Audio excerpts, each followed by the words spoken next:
télévision, la chaîne de la diaspora congolaise.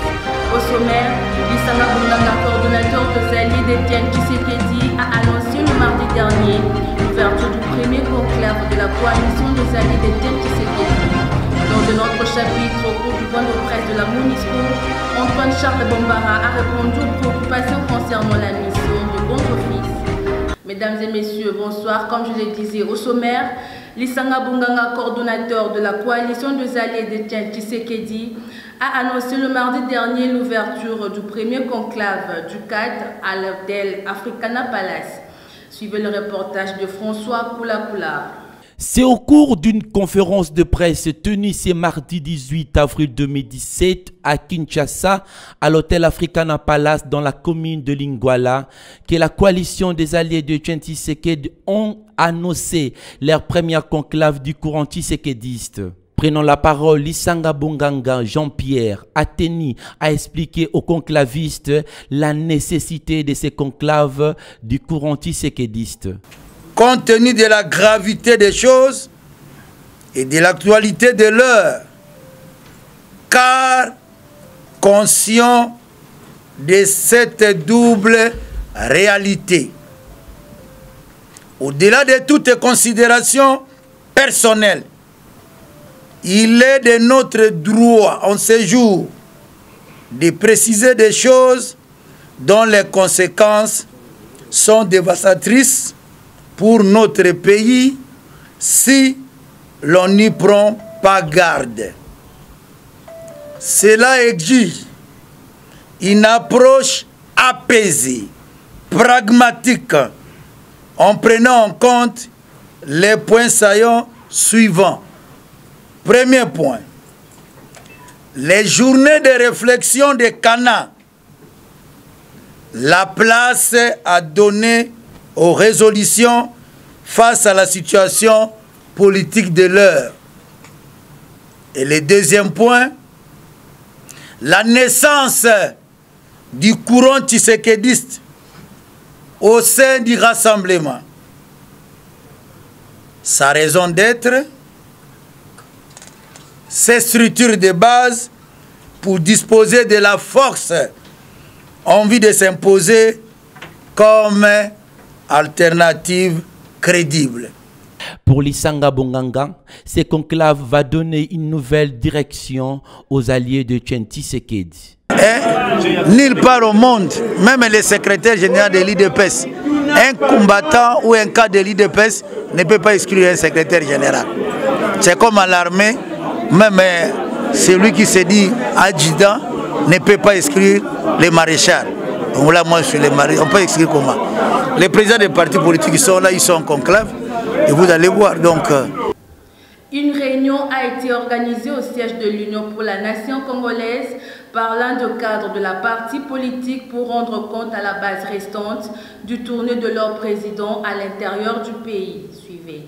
Après la tournée triomphale du président de l'UNC, Vital Kamerhe, une réunion a été tenue pour rendre compte à la base restante ce mardi 28 avril 2017 au siège interfédéral de l'UNC situé dans la commune de Kasavubu. Dans son compte rendu, le secrétaire interfédéral Jean Baudouin Maillot a indiqué que la tournée n'avait qu'un seul objectif, celui de sensibiliser la population congolaise de s'enrôler massivement pour les élections à venir. Toujours dans la même optique, l'honorable Mastaki a affirmé que l'UNC va organiser un meeting ce 29 avril au stade Vélodrome de Kintambo. Donc, aujourd'hui, c'était juste un match d'entraînement. L'interfédéral, Maître Mayo Mambeke, honorable, nous avait invité, nous, la fédération, précisément Mo Amba 3, limité centre, pour nous réveiller et nous conscientiser sur la journée du 29 avril que le président national Vital Kamerhe prépare pour un meeting. Donc, nous appelons tous les Kinois. Nous, déjà des limités centres, nous sommes mobilisés pour répondre à ces rendez-vous-là. Pour rappel, ce meeting aura comme but celui de sensibiliser également la population quinoise d'aller s'enrôler à son tour. Concernant la mission des bons offices confiée par la résolution 2348 des Nations Unies, Antoine Charles Bambara a répondu aux préoccupations de la presse congolaise au cours du point de presse onusienne. Suivez le reportage de Mignon Chitamba. Le directeur de l'information publique, Charles-Antoine Bambara, a indiqué à la presse que le représentant du secrétaire général des Nations Unies en RDC, Maman Sambo Sidikou, rencontre tous les protagonistes de la crise en RDC afin d'essayer de trouver des voies et moyens pour mettre en œuvre l'accord du 31 décembre. C'était au cours du point de presse hebdomadaire de la mission onusienne pour la stabilisation du Congo du mercredi 19 avril 2017. Nous avons un mandat qui est très clair. Accompagner la mise en œuvre de cet accord de la Saint-Sylvestre, et cela est inscrit dans la résolution 2348, et c'est ce que nous allons faire. Monsieur Maman Sambo Sidikou, comme vous l'avez suivi depuis donc ce week-end, a commencé à s'entretenir avec toutes les composantes politiques liées à cet accord de la Saint-Sylvestre. Alors, il a ainsi rencontré non seulement le rassemblement, Bruno Kibala avant, le secrétaire général de l'UDPS, la SENCO, d'autres acteurs de la vie politique côté majorité. Il va continuer dans les jours et la semaine qui viennent à renforcer ces bons offices-là. Et vraiment, nous avons appelé d'ailleurs tous les acteurs à mettre en œuvre et de bonne foi et de façon complète cet accord de la Saint-Sylvestre. Parce que tout repose là. Il y a bien sûr des arrangements particuliers qui devaient être actionnés. Nous allons focaliser au niveau de la MONUSCO nos bons offices autour de la mise en œuvre de cet arrangement particulier. Nous espérons y parvenir avec la bonne volonté, comme je dis, des uns et des autres. Et il ne faut pas désespérer donc de cette situation. C'est vrai qu'elle est difficile, c'est vrai qu'elle est compliquée, mais avec les bons offices que nous avons vus en œuvre pendant ce week-end pascal, nous pensons que cela va dans la bonne direction. Nous attendons de voir bien sûr les résultats, mais vous êtes là avec nous, nous allons suivre ça et nous allons commenter. Concernant la situation des droits de l'homme en RDC, le Bureau conjoint des Nations Unies a documenté 547 cas de la violence des droits de l'homme sur tout le territoire de la République démocratique du Congo. En outre, dans le cadre de la Journée mondiale de santé célébrée le 25 avril de chaque année, le thème retenu est la dépression et le slogan « Dépression, parlons-en ». À présent, suivez notre dossier du jour sur l'affaire passeport en République démocratique du Congo, dossier avec Chris Mukuna.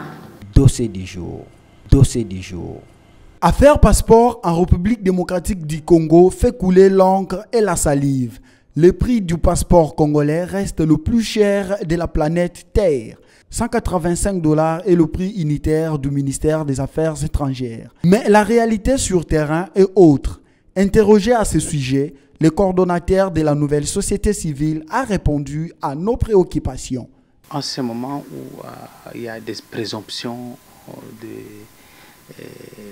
la malgouvernance au niveau des fonds qui sont perçus du passeport, je crois que si nous étions dans un état réellement, un état de droit, il devrait se faire déjà une enquête. Le pouvoir judiciaire pouvait déjà se saisir de cette question pour éclairer l'opinion sur ce qui est fait de ce fonds de 185. En réalité, ce n'est pas 185. Tout le monde sait quand on va au ministère là-bas, on paye près de 150 $. On paye 185, c'est l'officiel, mais la réalité sur le terrain, elle est tout autre.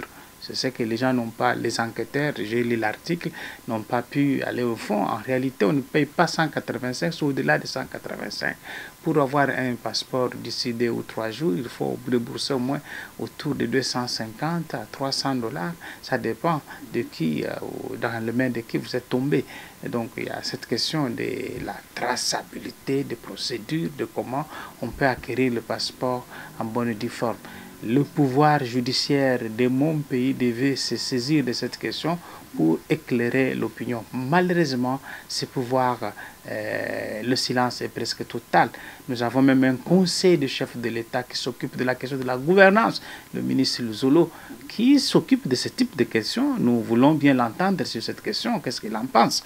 Donc il y a autant de questions qui sont évoquées par cette question de passeport, qui est une carte du pays à l'extérieur, mais malheureusement qui coûte extrêmement cher, dont la répartition selon auteurs de l'article qui a été publié par l'agence Reuters.